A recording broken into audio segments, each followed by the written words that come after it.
Okay, dear colleagues, for 5 days now we have been immersed in a variety of themes and in different periods of the history of linguistics. ICHoLS XIII is running to its end, and I think all of us will keep and cherish fond memories of this event.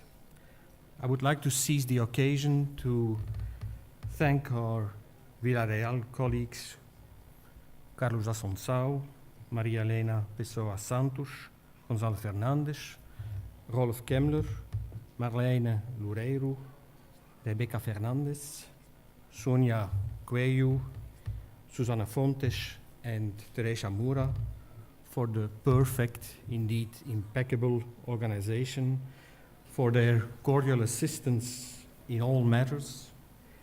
Thanks also to the staff of conference assistants who were very helpful in matters logistic. Sem dúvida, este edifício de geociências tem sido, nesses últimos dias, para todos os participantes, nossa casa portuguesa, com certeza.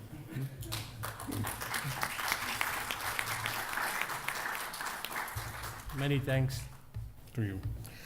I now have the pleasure to introduce Professor Serhii Wakúlenko of Kharkiv National Pedagogical University, where he teaches history of Ukrainian, Polish grammar, general linguistics, and of course, history of linguistics.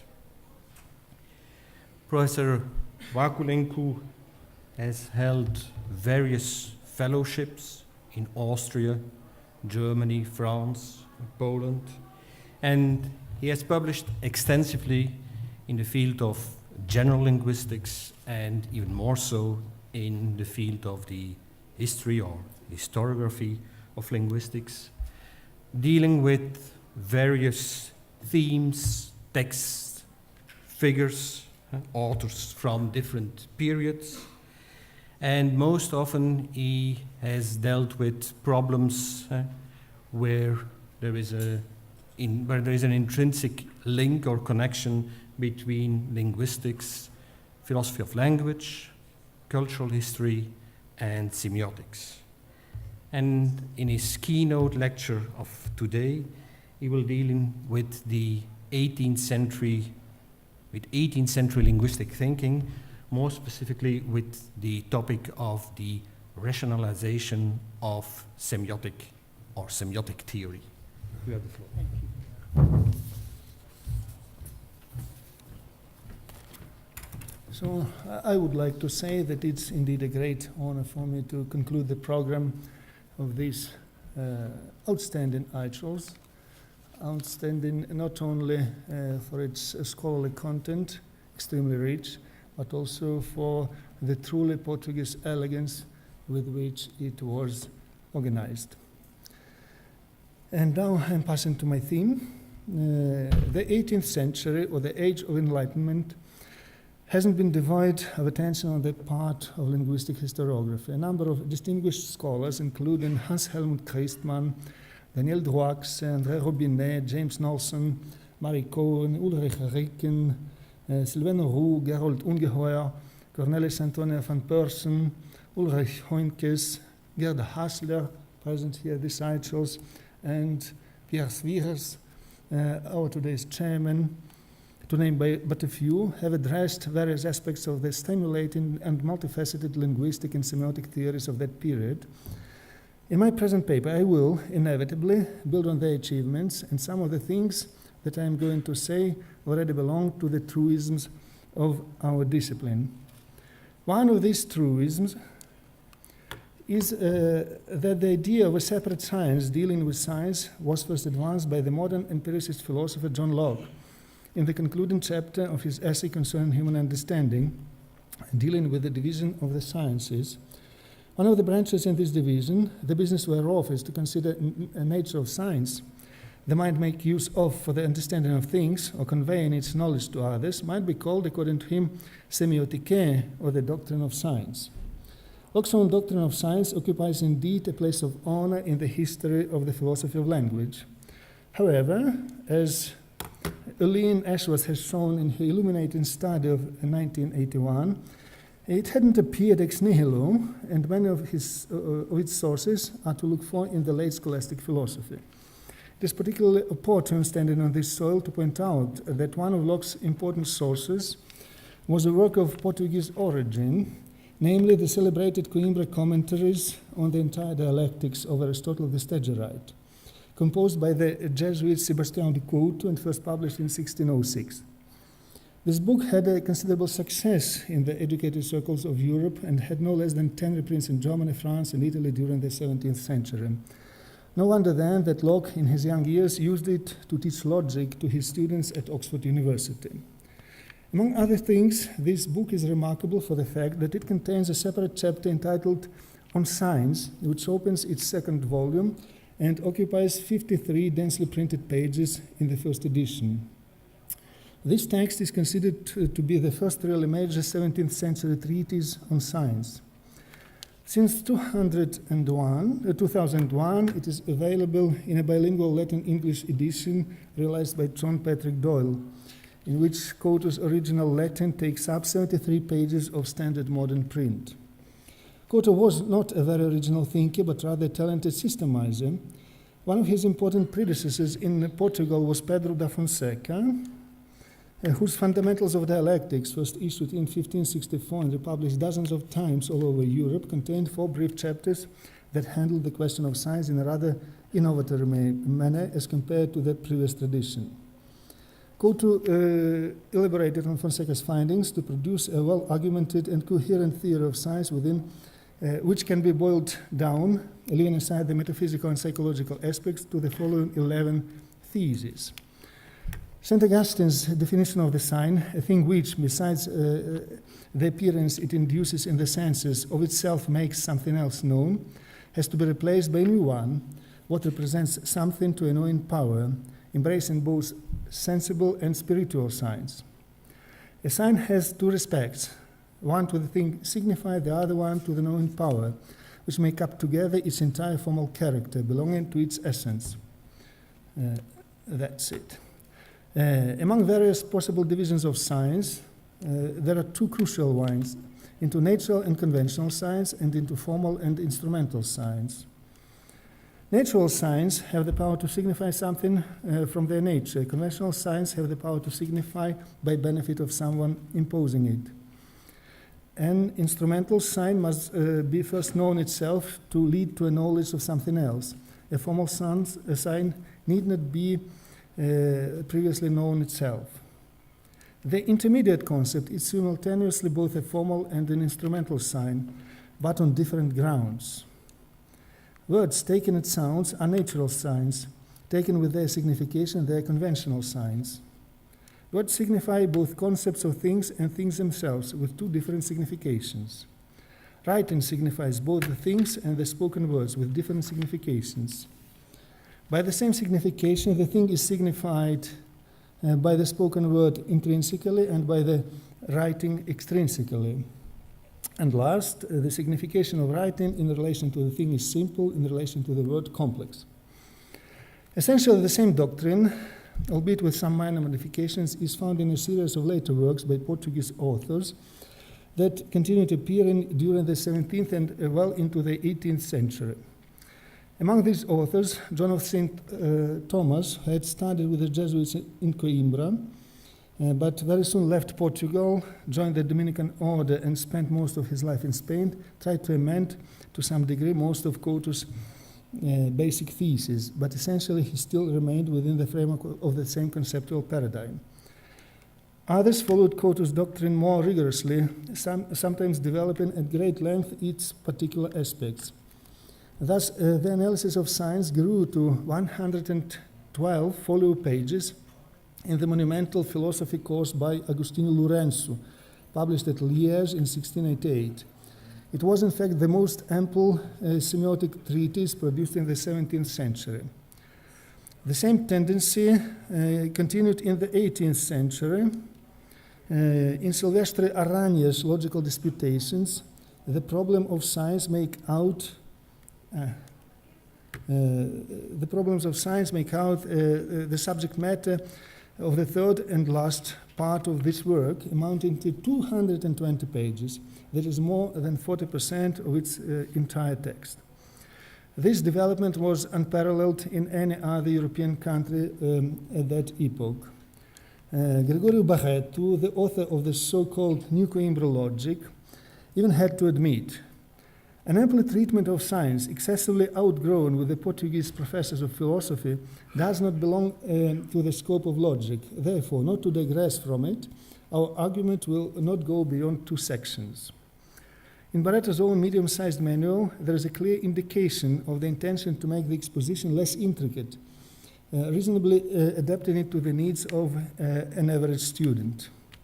That was also the approach typical of the authors who are categorized within the cultural and intellectual movement currently called Enlightenment.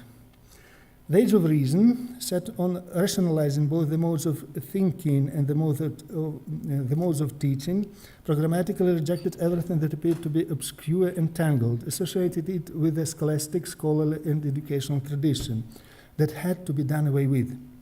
However, the situation was not all that straightforward. And as far as the semiotic issues are concerned, the innovators were partly relying on the achievements of their scholastic predecessors and declared opponents, having received from them their own education.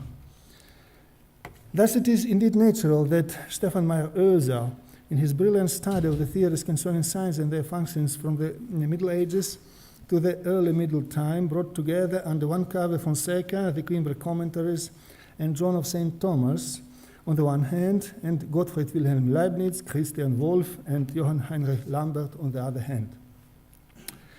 On the whole, however, works of this type are rather exceptional, and the communication between scholars specializing in the scholastic and early modern theories of science and language is unsatisfactory. I'm going to look into the work of 2 authors who are reckoned, each in his own country, to a greater extent responsible for breaking with the scholastic tradition and introducing new methods of scientific investigation and instruction, namely the German Christian Wolff and the Portuguese Luís António Vernei. Christian Wolff was born in the Silesian city of Breslau, now Wrocław in Poland, in 1679. He studied mathematics, physics, and philosophy at the University of Vienna, and then lectured in Leipzig, Halle, and in Halle he enjoyed an enormous popularity. Due to intrigues by his envious colleagues, he was ousted from the University of Halle and moved instead to Marburg. Wolff returned to Halle in 1740 and occupied different posts at the university until his death in 1754. In the history of philosophy, Wolff has long been considered as a systemizer, simplifier, and popularizer of Leibniz thought without any remarkable original input of his own. This evaluation of his philosophy came to be partly revised in the 1960s, when his works attracted once more the attention of scholars for their own sake. In particular, it has been observed that Wolff's semiotic theory, as compared to Leibniz's text relating to that matter, is a considerably more detailed and comprehensive rebuttal of Descartes' dualistic view of language. In Wolff's lifetime, most of his books had been scholarly bestsellers, repeatedly reprinted and translated into other languages. They're conveniently divided into 2 series, the earlier so-called German works and the later Latin works. Especially his German works are held to have been truly instrumental in definitively ousting the scholastic philosophy from the German universities. By contrast, the Latin works are more conventional and compatible with the scholastic tradition in their terminology and notional outfit. In particular, the influence of the famous Spanish Jesuit Francisco Suarez is noticeable in Wolff's ontology. Wolff was conscious of the fact that modern philosophers, from Descartes to Leibniz, held this science in disregard, but his own conviction was that the commitment of the schoolman to its study was not useless. It only had to be amended by applying the genuine scientific method to it. In Wolff's opinion, the schoolman had managed to frame clear but not yet distinct notions pertaining to this discipline. Accordingly, he saw his own mission in continue their work and bring light to the scholastic obscurity with the help of new and appropriate definitions. Wolff theoretically dealt with the questions of science in his ontology, more cursorily in the German one, entitled Judicious Deliberation on God, the World, and the Human Soul, as well as on all things in general, more circumstantially in the significantly late Latin one, the fundamental philosophy or ontology handled according to a scientific method and comprising the principles of all human knowledge. The practical aspects of semiotics, as applied to languages and linguistic communication, were primarily addressed in such works from the German series as Logic or Judicious Deliberations on the Powers of the Human Understanding and their Correct Use in the Knowledge of Truth, and a circumstantial review of his own writings, which he published in German. Within the Latin series, the most important works from this point of view are the Rational Philosophy or Logic, the Empirical Psychology handled according to a scientific method, and the Rational Psychology handled according to a scientific method. Wolff's definition of the notion of sign is a telling example of his connection to the scholastic tradition. At his time, two definitions of sign were current. The long-established one from St. Augustine's treatise Doctrina Christiana. A sign is a thing which, besides the appearance it induces in the senses of itself, makes something else known. And the newer one, a sign is what represents something to a knowing power. The difference between them consists in the fact that the former comprises only material, or in the special scholastic terminology of the time, instrumental signs, whereas the latter includes also spiritual or formal signs, that is, images or likenesses of the external things imprinted in the human knowing powers. Wolff, as many others, did recognize only material signs capable of being apprehended by the senses. Therefore, the more recent definition, accepted also by the Portuguese school from Fonseca onwards, was altogether unsatisfactory from his point of view. Neither did he take up, however, the Augustinian definition, which might have seemed to him insufficiently distinct. Wolff's own solution to that question was not advanced immediately in a definitive form, and there is an inconsistency in this respect between his German ontology and Latin ontology. In the former, his definition runs as follows. A sign is a thing from which I can infer either the presence of or the advent of another thing. That is, from which I infer either that something is really present in a certain place, or that it has been there, or else that it will come into being there. The initial explanation refers here only to the present and to the future, while its paraphrase also includes the past. However, that was probably a sheer oversight, as this discrepancy was removed in the Latin version of the ontology. A sign is a being from which either the presence or the advent or the past occurrence of something else is inferred. In line with this disjunctive definition, the first division of signs in Wolff was into demonstrative, prognosticative, and commemorative, which differ by their denotation, present, future, and past respectively. Yet in this instance, rather the definition was derived from the division than the other way around. As Cote has shown, using exactly identical Latin terms, signa demonstrativa, prognostica, and rememorativa, the division of signs in question had been a commonplace among the schoolmen at least since Alexander of Hales in the 13th century. Thus, Wolff's definition of sign directly stems from the scholastic philosophy and theology. It can be doubted, anyway, whether Wolff's attempt to dispel the scholastic obscurity was in this particular case really successful. Even Friedrich Christian Baumeister, a stalwart partisan of Wolff's and a leading popularizer of his system through a series of standard handbooks, ubiquitous in the second half of the 18th century over large parts of Europe, while citing Wolff's definition of sign, felt it necessary to amend it with another one of Augustinian inspiration. A sign is the idea whereof excites an idea of something else. The only division of signs in Wolff's German ontology was into natural and arbitrary.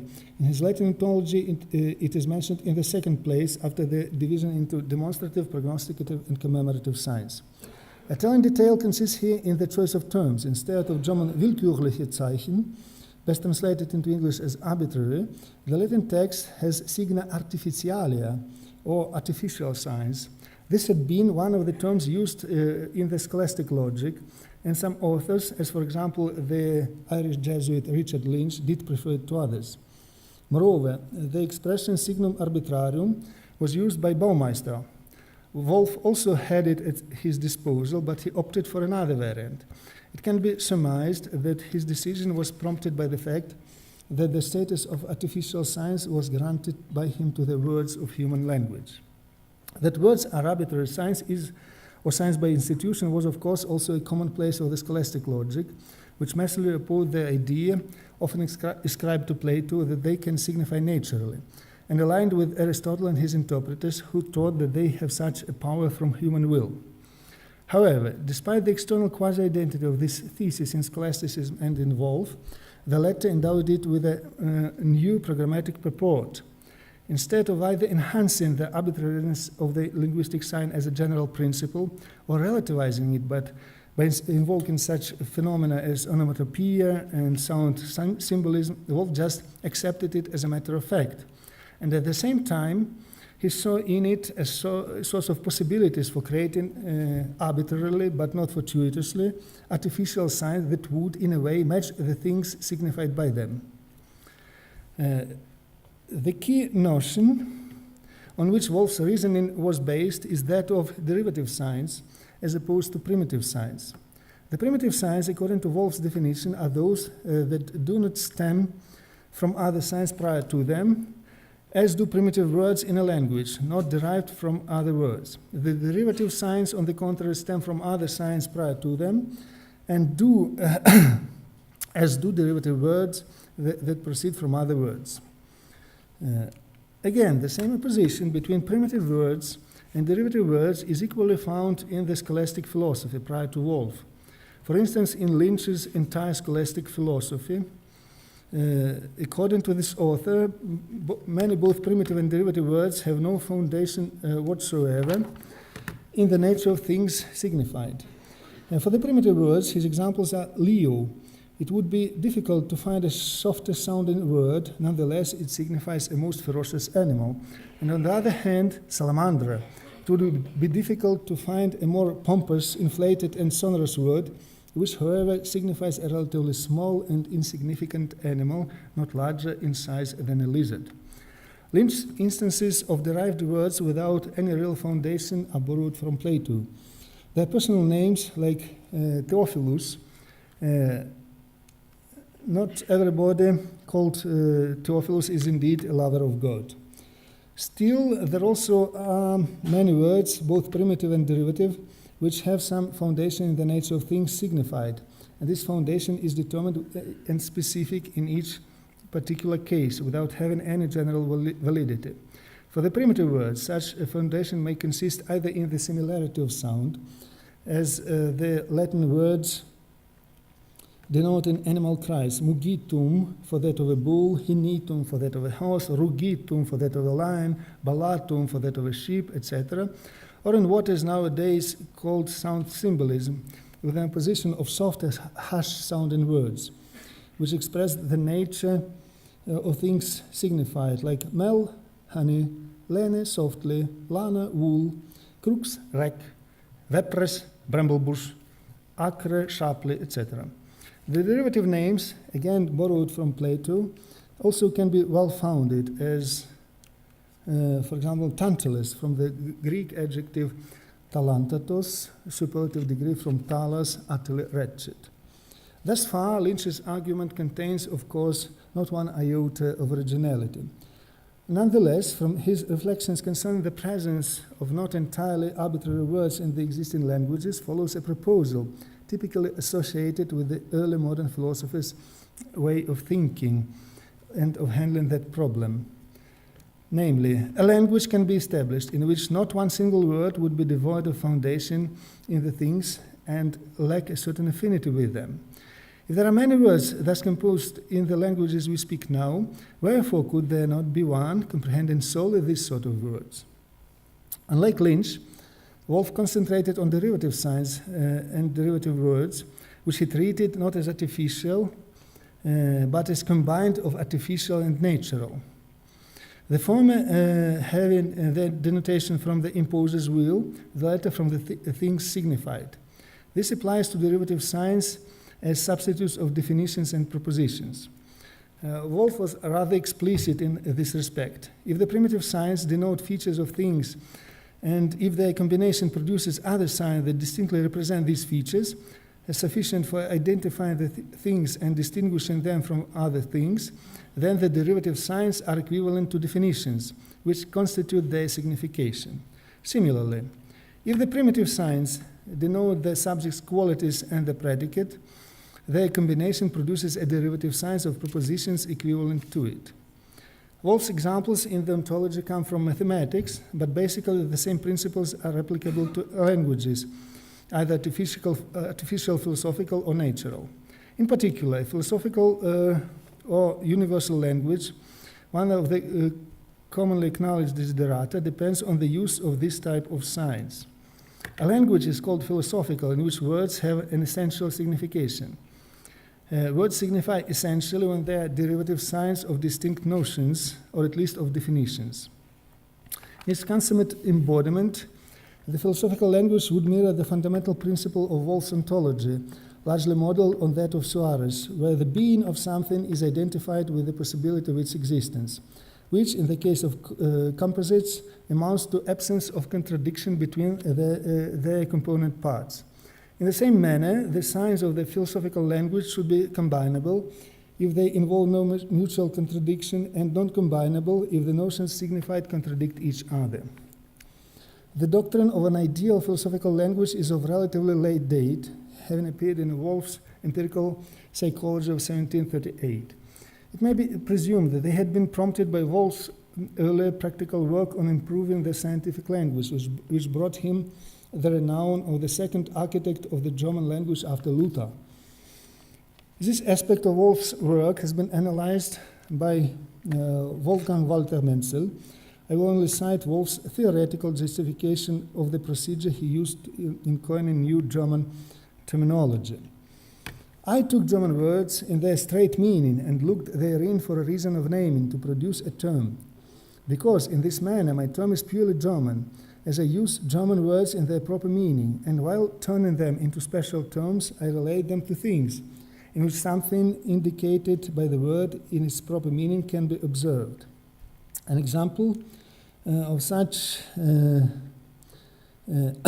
term is the German name for ontology.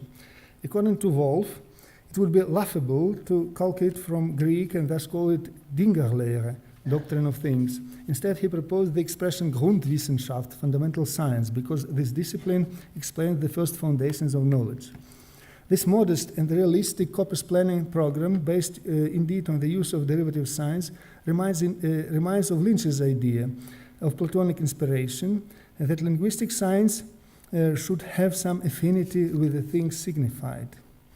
In the philosophical or scientific usage, one of the main requirements for terms is constancy in their meaning, which can be attained according to Wolff with the appropriate definitions. The distinction of nominal and real definitions was current in the scholastic philosophy. Nominal definitions were treated as explaining the meaning of the word with respect to its etymology. Real definitions as explaining the nature of the thing signified. Thus, the nominal definition for album, white, was the same as endowed with whiteness, while the real definition for it was that which causes distinct vision. Wolff would not have fancied giving a nominal definition of a color. This has to do with his different conception of nominal definition, which he regarded as an enumeration of some qualities by which a thing is distinguished from all other things similar to it. Thus, a nominal definition only can be given of distinct notions, whereas the notions of colors, although clear, are not distinct. By contrast, real definitions, according to Wolff, show the manner through which something is possible. Accordingly, they encompass everything, except the independent being. For example, it is impossible to cite any qualities that distinguish lust, delight, from other emotions, but one can show how it arises, namely, when we enjoy, or at least believe to enjoy, perfection. In absence of satisfactory definitions, words are prone to become empty sounds with no real content. In this respect, Wolff's distinction between notion of sound and notion of thing is important, roughly reminiscent of Saussure's signifiant and signifié, although employed in a different context. It was, however, no invention of Wolff's either. In the scholastic philosophy, it was expressed with the help of the terms intermediate concept and ultimate concept. Fonseca had explained it quite clearly. When we hear vocal sounds or read writings which are significative by institution, two concepts are generated in us. One is the word or the writing, which can be generated even in someone who is ignorant of the language. The other is the thing signified, which concept is generated only in him who knows the meaning of the word. The first is called intermediate and the second ultimate. As for the question whether words signify notions or things, Wolff seems to have opted for the first solution in his earlier German works, but in the later Latin series he admitted both significations. Concerning the difference between written and spoken words, Wolff expressed some interest in observations of psychological nature, but disregarded the issue important to the schoolmen of how written signs relate to vocal sounds and to things. Wolff's semiotic theory included thus a number of elements which had been elaborated upon in the scholastic philosophy. Following his general principles, Wolff mostly tried to redefine and sometimes to rename them, while incorporating them into his eclectic system. Those which he considered unnecessary were simply dropped. Wolff's really important contribution to the development of the semiotic theory was his insistence on the constitutive function of science for the human thought, of which very little is found in the scholasticism. He borrowed this idea from Leibniz and made his best to work on it. It is also one of the better studied aspects of Wolff's thought, and I gave you the references. Now we pass to Luís António Vernei, a top figure of the Enlightenment in Portugal, who was a younger contemporary of Wolff, whose influence in his motherland is comparable to Wolff's in Germany. He was born in Lisbon in 1713 and studied first in his native city before leaving for India in search of glory in April 1729. However, he changed his mind very quickly and came back to continue his studies at the University of Évora. In August 1736, he went to Rome and stayed in Italy until 1741. On his return to Portugal, he became archdeacon of the Cathedral of Évora and enjoyed a high prestige in the diocese. In 1749, he definitively left for Italy and lived there in Rome and Pisa until his death in 1792. Although Vernei's international impact was much more modest in comparison with Wolff's, it should be mentioned that most of his works were first published in Italy, followed by other editions in Portugal and in Spain. Apart from Southern Europe, they were circulated in Latin America. Vernei owes his posthumous glory mainly to his early work written in Portuguese, the right method to study, in order to be useful to the society and the church, adapted to the style and the necessities of Portugal, published anonymously in 2 volumes in Naples in 1746. As this first edition was confiscated by the Portuguese Inquisition, which found Vernei's positions inadmissible, it was followed by 2 semi-clandestine editions in the next years, with false data indicated on the title pages. However, Vernei's later major works were written in Latin. Among them, his book entitled On Matters Logical had the most notable publishing success. António Alberto Banha de Andrade, the author of an excellent study on Vernei's doctrine and his diligent bibliography, mentioned 5 editions of this manual. One more edition can be added to this list, which demonstrates that Vernei's influence was not confined to the south of Europe.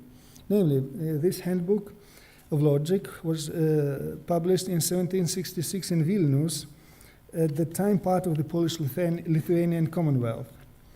Its preface, written by Adalbert Churchotsky, explains the reasons of the decision to reprint it.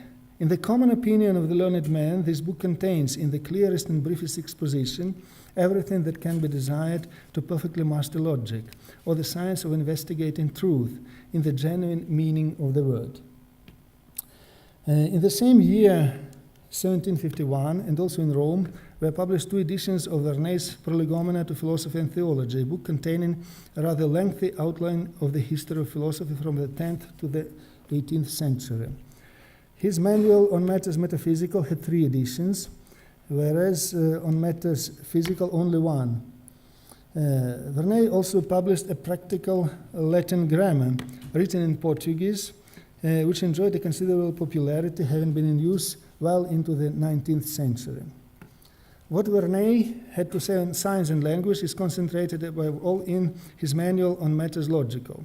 Churchotsky, while recommended it to the pupils of the diocesan seminary in Vilnius, characterized its merits in the following way. It reveals the causes of errors and suggests remedies. It teaches how to tell apart clear and obscure, distinct and confused thoughts, how to discern the ambiguity of a notion expressed by words, and to define an uncertain notion, how to uncover falsity concealed under the guise of truth, how to arrive at what has to be proved or demonstrated by way of legitimate inference or evident chain of propositions, how to distinguish the pitfalls of counterfeit eloquence and the splendors of language from the performance of reason, how to argue about different things properly and suitably. About 1/2 of the enumerated tasks do relate indeed to words as signs of mental contents. Vernei himself, however, mentioned in his Logic the question of science among the subjects which, although zealously discussed by the schoolmen, are neither understandable in any way nor of any use. In particular, he insisted in the right method to study, citing Barreto in his own support, that the overemphasis given to the science is a vice of the Portuguese. He was himself a partisan of a radical reduction of this topic in the curriculum. The most one can pick up from the science is the knowledge that the words serve to express the ideas of the mind and the affections of the soul, and that we communicate to others what we intend and what we wish with the help of words. That the words don't evoke in the hearer the speaker's ideas through some natural power, which they have to this end, but because people belonging to the same nation have made such a decision. For it is certain that words which mean something in Portugal mean something else in another country, or don't mean anything. This is all the useful knowledge that can be picked up from the science, and it can be learned in a quarter of an hour. Everything else said about the science is ridiculous talk, which, when squeezed in the hand, doesn't yield one single drop of learning. Thus, the second part of the first book of Vernei's On Matters Logical, entitled On the Sign of Ideas, occupies no less than 38 pages out of 388. With the Portuguese, certain vices seem to be hardly curable. To Vernei's excuse, it can be said that this portion of his manual contains indeed only a very brief survey of some traditional issues linked to the use of science. It offers a definition of sign of Augustinian type. A sign is that which, besides its own idea, calls forth an idea of something else, and mentions only one division of science, into natural and arbitrary. Instead, it concentrates on words and their uses and abuses, very much in the footsteps of Locke, whom Vernei regarded as the prince of those who dealt with logic according to their free judgment and liberated it from all kind of subjugation. Today we have at our disposal an excellent comparative analysis of Locke's and Vernei's ideas concerning language and communication by Armando Augusto Cuscito. According to this author, Vernei advanced a dynamic theory of meaning which rejects the idea that words are simple outer expression of some pre-established meanings. To those who are interested, I recommend this well-written and enjoyable text. Instead, I will say a few words about Vernei's appraisal of Wolff's idea of language. For Vernei, Wolff was a big name and a truly unrivaled man. In logic, his superiority to other authors was evident in 3 aspects. Nobody has offered more accurate definitions of words. Nobody has detected truth with more acuteness. Nobody has offered clearer demonstrations following a method closer to mathematics. At the same time, Vernei found with Wolff several grave shortcomings. He separated the art of invention from logic. He came up with useless demonstrations of negligible things. He confirms his reflections with examples taken from more serious disciplines, which instead of eliciting make things obscure. Having excessively studied algebra, he borrowed barbarous and barbarously formed words from it. He indulges in the same vice as other people too absorbed in the study of mathematics. Namely, he uses a method and a language distant from the everyday usage of man, so that it seems absolutely pointless in view of achieving his own aim, that is, instructing the pupils. Vernei's reproaches were primarily of pedagogical nature, although they also included a linguistic component.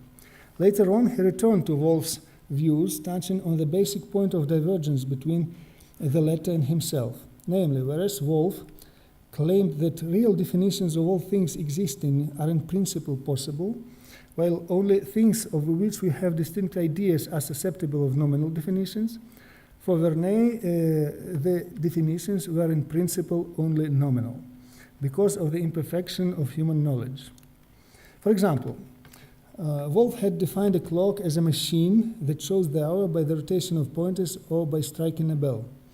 Vernei proposed a slightly different variant, an artifact that shows the hours of the day with a pointer, insisting that it is a nominal definition varying with the speaker, and thus an arbitrary one.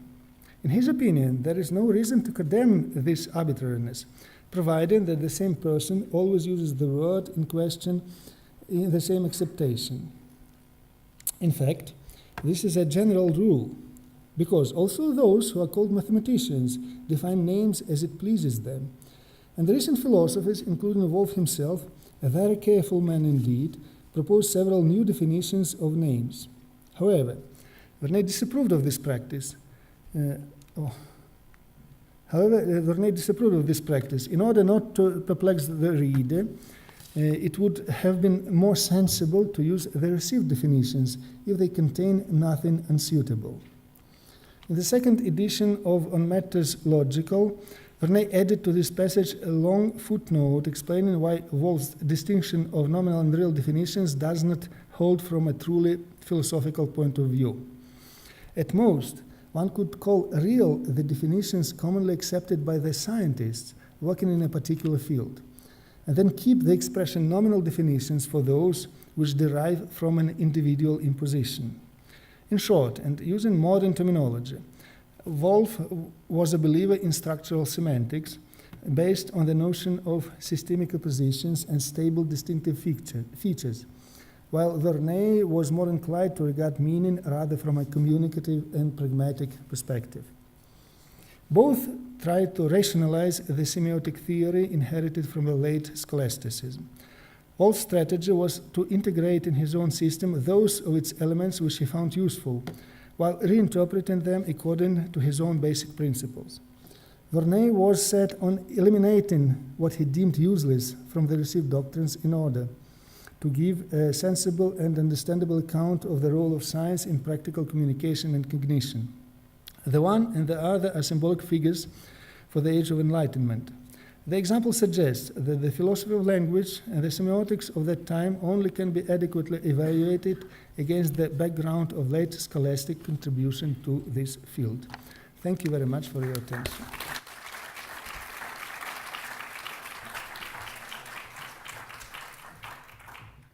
Thank you very much for this very interesting inquiry about history of logic in its relationship with history of semiotics.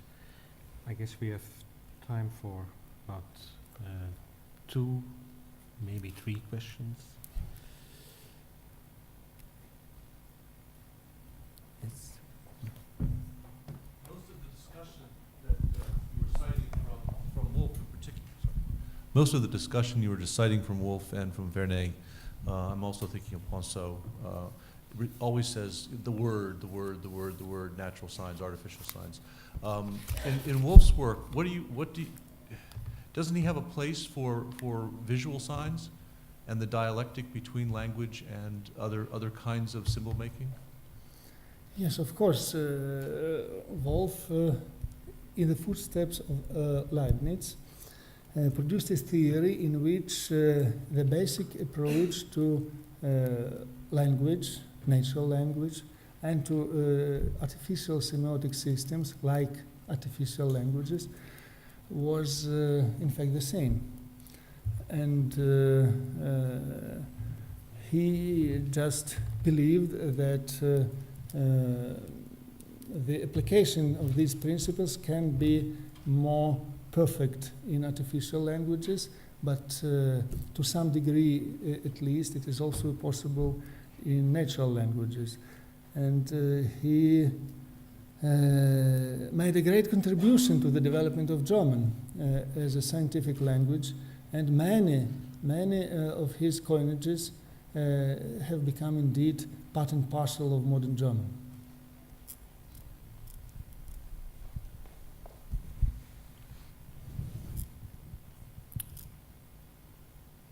Other questions?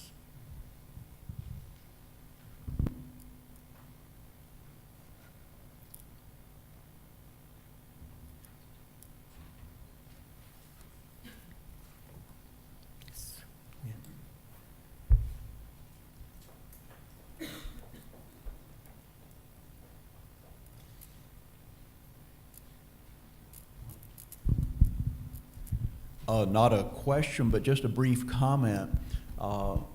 As you say, Christian Wolff was a major innovator in terms of terminology to avoid just using all the Latin terms. And, you know, he came up with terms like Dreieck to replace triangle and things like that. He typically, throughout his writings, would use the Antiqua script to highlight the foreign words or the words that he thought were foreign.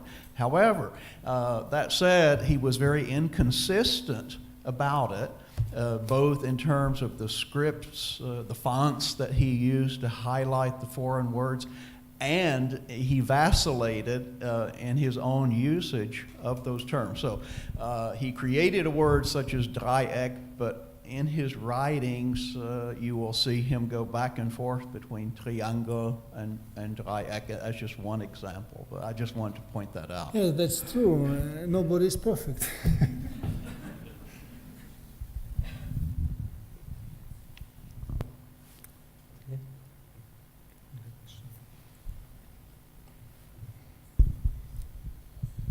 I have a remark on the Dreieck. Terms like that were actually invented by Simon Stevin, and they were taken over by the Germans. The Germans mention Simon Stevin quite often, and those terms date from the 16th century, actually. And probably because Simon Stevin was also very important for the creation of the Deutsche Kanzleisprache. And for instance, he's quoted often by Schottel. And you know, Simon Stevin invented those terms, and he says terms are the short definition of things. And so Wolff is actually influenced by Simon Stevin in that respect. Yes, again, that's quite true, and indeed, modern research has shown that many terms traditionally ascribed to Wolff had been in use before. And his opponents tried to use this material in their polemic attacks against Wolff, but they were not well founded, these accusations. I mean, because Wolff just had the ability to pick up what he found in the German language. And there is an interesting idea that this had something to do with his origin, because in Germany, Silesia was traditionally considered as the land of poets.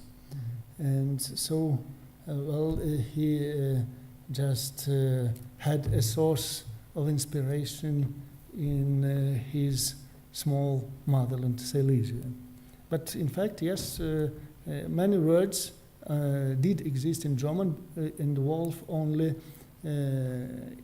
made terms out of them, as he wrote also in the theoretical part of his work.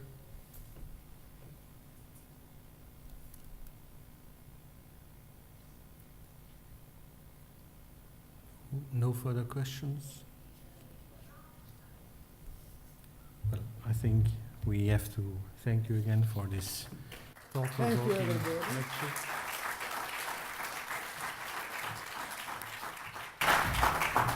And so we will have a brief break, so has to clear the floor, and you can stretch your legs. Okay, thank you.